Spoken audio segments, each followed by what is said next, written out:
신명기 15장 1절부터 11절까지만 교독하겠습니다. 매 7년 끝에는 면제하라. 면제의 규례는 이러하니라. 그의 이웃에게 구워준 모든 체주는 그것을 면제하고 그의 이웃에게나 그 형제에게 독촉하지 말지니 이는 여호와를 위하여 면제를 선포하였습니다. 이방인에게는 내가 독촉하려니와 내 형제에게 구워준 것은 내 손에서 면제하라. 내가 만일 내 하나님 여호와의 말씀을 듣고 내가 오늘 내게 내리는 그 명령을 다 지켜 행하면 내 하나님 여호와께서 내게 기업으로 주신 땅에서 내가 반드시 복을 받으리니 너희 중에 가난한 자가 없으리라. 내 하나님 여호와께서 내게 허락하신 대로 내게 복을 주시리니 내가 여러 나라에 구워줄지라도 너는 꾸지 아니하겠고 내가 여러 나라를 통치할지라도 너는 통치를 당하지 아니하리라. 내 하나님 여호와께서 내게 주신 땅 어느 성읍에서든지 가난한 형제가 너와 함께 거주하거든 그 가난한 형제에게 내 마음을 완악하게 하지 말라. 내 손을 움켜쥐지 말고 반드시 내 손으로 그에게 펴서 그에게 필요한 대로 쓸 것을 넉넉히 구워주라. 삼가 너는 마음에 악한 생각을 품지 말라. 곧 이르기를 일곱째 해 면제년에 가까이 왔다 하고 내 국비판 형제를 악한 눈으로 바라보지 아무것도 주지 아니하면 그가 너를 여호와께 호소하리니 그것이 내가 죄가 되리라. 너는 반드시 그에게 줄 것이고 줄 때에는 아끼는 마음을 품지 말 것이라. 이로 말미암아 내 하나님 여호와께서 내가 하는 모든 일과 내 손이 닿는 모든 일에 내게 복을 주시리라. 땅에는 언제든지 가난한 자가 그치지 아니하겠으므로 내가 내게 명령하여 이르노니 너는 반드시 내 땅 안에 내 형제 중 곤란한 자와 궁핍한 자에게 내 손을 펼지니라. 아멘. 오늘 이 신명기의 말씀은 어제는 11조에 관한 규례와 규정에 관한 말씀이라면 오늘은 우리가 알고 있는 7년마다 돌아오는 안식년. 오늘 여기에서 표현은 1절에 보면 매 7년 끝에는 면제하라. 그래서 면제년에 대해서 말하고 있습니다. 면제를 다른 표현을 하면 탕감이겠죠. 하나님께서 7년에 한 번씩은 탕감해 주라고 말씀하고 있습니다. 면제해 주라. 왜 그렇습니까? 오늘 그들은 이 본문에서 보면 가난한 이웃도 내 이웃도 너에게 돈을 빌려간 이웃도 알고 보면 그들이 가난하지만 형제 자매라고 표현하고 있습니다. 그래서 그들에게 그 형제에게 이웃에게 독촉하지 말고 그것에 대해서 오히려 면제를 선포하라. 이렇게 7년에 한 번씩 말씀하고 있는 것이죠. 2절 말씀 보시겠습니다. 2절 면제의 규례는 이러하니라. 그의 이웃에게 구워준 모든 체주는 그것을 면제하고 그의 이웃에게나 그 형제에게 독촉하지 말지니 이는 여호와를 위하여 면제를 선포하였습니다. 여기서 보면 이웃에게나 그 형제에게 라고 표현되어 있죠. 그래서 가난하지만 그것이 그들이 돈을 빌려감으로 더욱 가난한 인생으로 살지 않도록 그들에게 오히려 탕감해 줄 수 있도록 7년에 한 번은 안식년의 규정으로 의해서 안식년 동안은 다른 레위기나 이런 본문에 보면 휴경할 것을 말하죠. 7년에 한 번은 농사를 쉬라 그렇게 얘기하죠. 이 휴경의 의미는 땅이 회복하는 것을 의미하잖아요. 땅의 지력을 회복하도록 7년에 한 번은 농사를 쉬어주라는 것이죠. 7년이 7번 반복되면 희년입니다. 그렇죠? 7, 7, 49. 그래서 50년째가 되면 모든 노예를 해방시켜주고 그리고 빚을 탕감해주고 모든 종되었던 것을 해방시켜주는 그런 것들이 바로 희년입니다. 하나님은 왜 7년에 한 번 안식년 또 여기에 보면 면제년 7년에 7년을 더하면 7번 하면 희년. 그래서 이렇게 안식년과 희년 제도를 두셨냐면 땅을 회복시키고 한 형제, 한 이웃의 사회적 지위나 명예나 삶을 완전히 종으로 끝내는 것이 아니라 회복시켜줘서 그들도 한 번은 다시 사회 일원으로 돌아올 수 있도록 회복의 의미, 다시 한번 해방의 의미가 그 안에 담겨 있죠. 그래서 오늘 우리가 읽은 이 본문의 말씀을 쭉 보면 키워드가 형제라고 말할 수 있어요. 형제. 이 본문에서 우리에게 강조하고 있는 것은 우리가 7년에 한 번 그들에게 왜 안식년을 통해서 회복을 선포해야 되냐면 그들도 우리의 형제이기 때문입니다. 그러니까 입장을 바꾸면 되죠. 내가 사회의 한 일원으로 잘 살다가 어느 날 갑자기 내 경제가 어려워지거나 내 삶이 어려워져서 이웃에게 돈을 빌려야 될 수가 있습니다. 그렇지 않습니까? 여러분도 그런 경험이 있지 않습니까? 우리가 잘 지내다가 어느 날 내 주머니에 단돈 10,000원, 100,000원이 없어서 100,000원이 없어서 큰 위기에 빠진 적이 있잖아요. 저도 있습니다. 어느 날 이게 모든 것이 다 막혀버린 순간이 있지 않습니까? 그리고 내가 원하지 않게 사기를 당할 수도 있고, 저도 이렇게 대학원 3년 동안 열심히 학비를 대고 돈을 모으고 이렇게 했는데 당시에 제 수입에서 많은 부분을 빚을 갚거나 또는 전세 비용을 마련하느냐고 정말 허리띠를 졸라매고 일주일에 딱 2만 원만 쓰면서 그렇게 한 달 수입이 얼마 되지도 않았죠. 학생이니까요. 그러면서 이렇게 돈을 모아가지고 1,000만 원을 모았어요. 3년 동안. 그러니까 결국 작지 않은 돈이죠. 그래서 한마디로 얘기하면 안 썼습니다. 그냥.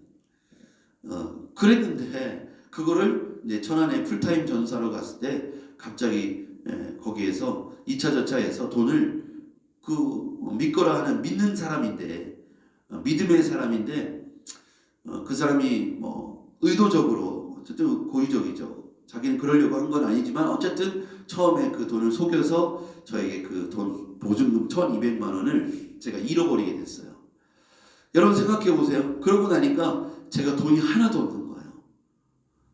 그 피 같은 돈이죠. 3년 동안 안 입고 안 쓰고 그 100만 원에서 빚을 갚고 학비를 내고 그러면서 일주일에 2만 원만 쓰고 모은 3년의 총 재산이 1,200인데 그거를 한 3개월 만에 제가 이렇게 속았다는 사실을 안 거예요.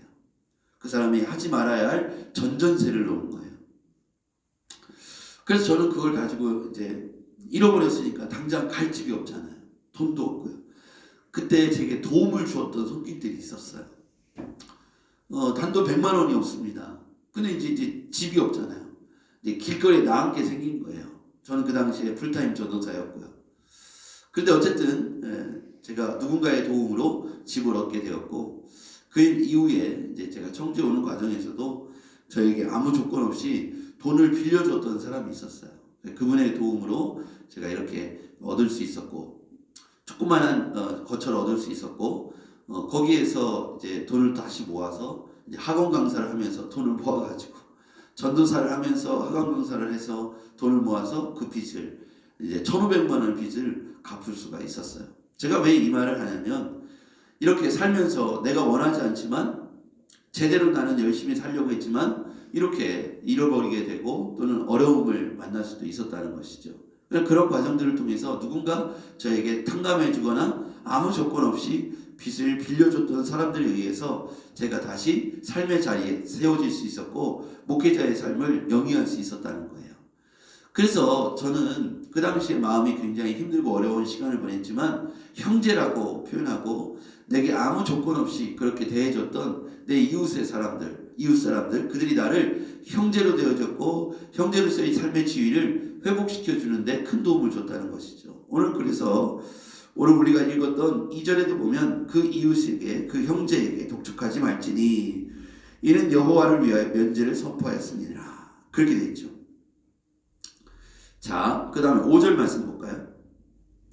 5절입니다. 내가 만일 내 하나님 여호와의 말씀을 듣고 내가 오늘 내게 내리는 그 명령을 다 지켜 행하면 내 하나님 여호와께서 내게 기업으로 주신 땅에서 내가 반드시 복을 받으리니 너희 중에 가난한 자가 없으리라. 중요한 말이 나오죠. 너희 중에 가난한 자가 없으리라. 우리가 그들을 형제로 대하고 그들에게 7년에 한 번씩 회복시켜 주는 것이죠. 지위를요. 우리의 형제요. 빚쟁이가 아니라 채무자가 채권자가 아니라 형제의 지위를 회복시켜 주므로 너희 중에 가난한 자가 없을 것이다. 성경은 우리에게 공평하고 우리가 보통의 우리가 함께 나눌 수 있는 우리가 함께 잘 되는 걸 원하지 누구는 부자가 되고 누구는 종이 되는 것을 원하지 않는다는 것이죠. 그래서 7년에 한 번은 공평하게 탕감해 주라, 면제해 주라, 회복시켜 주라, 탕감해 주라 이렇게 말씀하는 겁니다. 우리도 그 지위에 놓이게 되고 어려움에 놓이게 있을 수 있기 때문이죠. 그래서 오늘 우리가 내가 지금 부자라고 해서 내가 영원한 부자가 되는 것도 아니고요. 내가 가난하다고 해서 빚쟁이라고 해서 영원하게 그렇게 되어서는 안 된다는 거예요. 그걸 회복시켜주고 탕감해주는 게 희년, 안식년 제도의 의미라는 것이죠. 땅조차도 우리가 농사짓는 땅조차도 7년에 한 번은 지력을 회복하기 위해서 쉬어주라고 말하는 거죠. 빚쟁이들도 2차 저차에서 빚쟁이가 될 수 있잖아요. 채권자, 채무자가 될 수 있잖아요. 그들의 7년에 한 번은 회복시켜 주라는 것이죠. 이게 하나님께서 그 안에 담겨있는 은혜의 법이라는 것입니다. 자, 그 다음에요. 7절 말씀. 내 하나님 여호와께서 내게 주신 땅 어느 성읍에서든지 가난한 형제와 너와 함께 거주하거든 그 가난한 형제에게 내 마음을 완악하게 하지 말며 내 손을 움켜쥐지 말고 반드시 내 손을 그에게 펴서 그에게 필요한 대로 쓸 것을 넉넉히 구워주라. 삼가 너는 마음에 악한 생각을 품지 말라. 그게 뭐냐면 곧 이르기를 일곱째 면제년이 가까이 왔다 하고 내 궁핍한 형제를 악한 눈으로 바라보며 아무것도 주지 아니하면 그가 너를 여호와께 호소하리니 그것이 내게 죄가 되리라. 이제 예를 들자면 이런 거예요. 지금이 안식년에 이제 한 1년밖에 안 남았어요. 근데 오늘 와서 꺼달라는 거예요. 근데 7년이 되면 다시 탕감해줘야 돼. 그러니까 1년밖에 안 남은 거예요. 그럼 내가 돈을 못 받을 확률이 높잖아요. 그죠? 그러니까 옆으로 흘겨보지 말라는 거예요. 이놈이 그걸 알고 나한테 지금 돈을 꼬가고 안 갚을 놈이구나 하고 이렇게 흘겨보지 말라는 거예요. 그런 줄 알면서도 주라는 거예요. 그러면 네가 복을 받게 될 것이다. 여러분 여기에서 필요한 데는 넉넉히 구워주라. 인색하지 마라. 마음에 악한 생각을 품지 마라.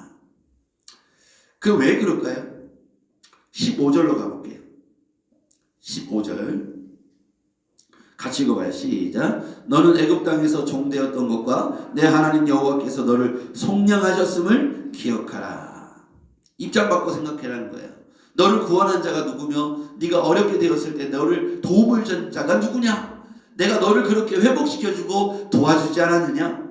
그러니 너도 그렇게 아깝게 인색하게 여기지 말고 네가 또 그런 자리에 내려갈 수도 있으니 입장 바꿔서 그들의 연약함을 넉넉하게 채워주고 빈손으로 보내지 마라. 이렇게 말씀하고 있습니다.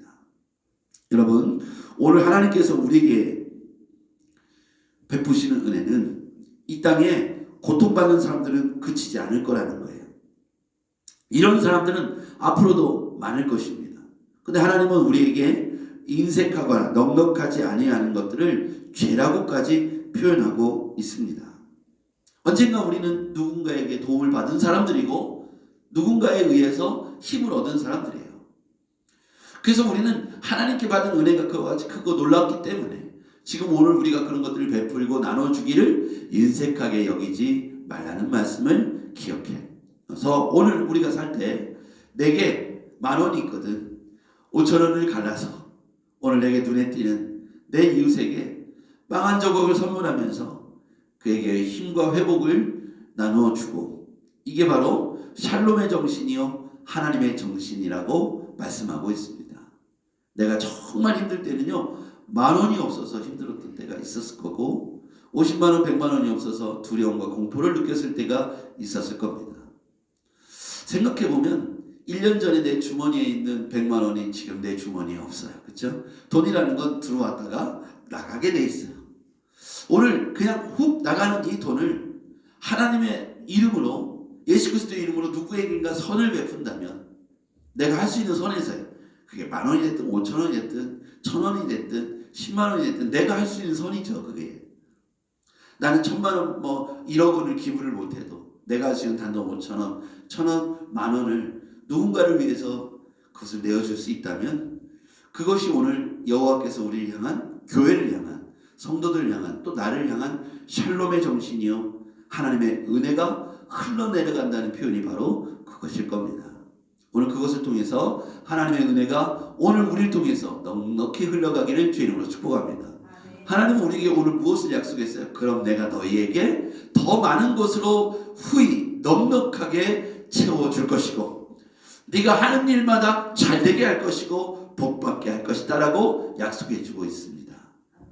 오늘 우리 교회가 우리 자신이 그런 정신으로 다시 한번 오늘 키워드는요. 이웃 형제예요. 형제. 그리고 면제. 또 하나는 자유입니다. 이 세 가지의 단어 키워드를 잊지 마십시오. 형제, 면제, 자유입니다. 기도하겠습니다.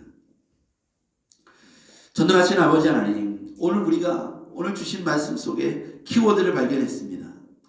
그들은 우리의 형제였고 오늘 하나님께서 우리에게 탕감해 주셨듯 우리도 또한 이웃을 탕감하는 면제를 해주게 하시고 우리가 자유자가 되었듯 우리가 이웃에게 자유를 선포하게 하옵소서. 예수님의 이름으로 기도했습니다.